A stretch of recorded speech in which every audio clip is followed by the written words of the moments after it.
Hello friends जय जगन्नाथ। तो मुझे आपको स्वागत करुँ मोर दमदार शानदार चिकने ब्लॉग को। तो एत दिन ब्लॉग न पड़ार कारण आपण मैंने तो जानी थे कार्तिक पूर्णिमा आपण आड़े भी यात्रा फात्रा हो आपण आड़े हो नहीं कहीपर कि आम एठी हो यात्रा गोटे छोटे क्यारेक्टर नहीं थी। तो आगू को देखी टिके अच्छी जदि यात्रा रोल आपको भल लगे ताले कमेंट रे निश्चय जणाइबे नाई रोल टी भल कले एमती यूट्यूब रे तो करी होची किंतु यात्रा रे एते लोक आगे 100 200 लोक 500 लोक बसिथेबे ताके आगे करिबा जहाँ भी टिके मन रे भय रहिबो। तथापि जदि भी आपण मानकु से कैरेक्टर जो नेइची जदि रोल टी आपण मानकु भल लागिला ताले आपण माने कमेंट रे भी टिके जणाइबे केमिति लागिला रोल टी अभिनयटा केमिति लागिला आपण मानकु।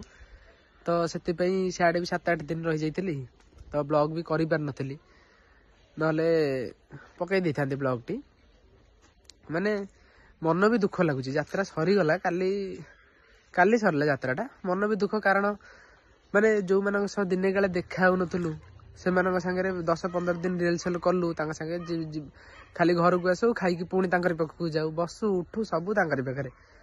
तो जेहेतु सरला जे जुआडे गले क्या संगे देखा साक्षात होउची कि न होउची किए क्या दिन देखिलु कि कड़े बाहर गले कम करिया सेमती मन भी टिके दुख जमी कथार अच्छी केही रही नहीं रहिबे नाहिटी भव रंग भूमि तले सर्वे निज निज अभिनय सारी बाहुड़े काल बेले।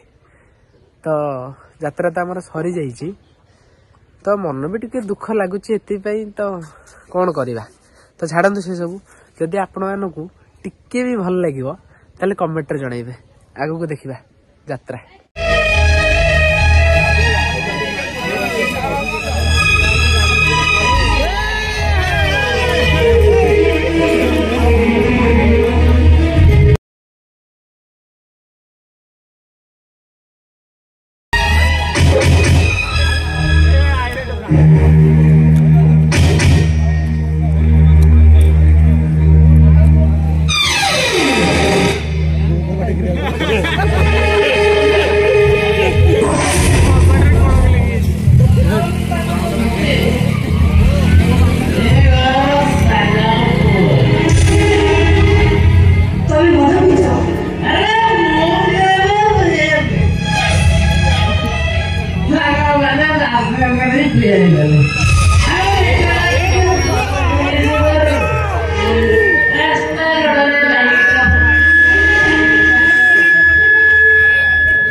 Eso fue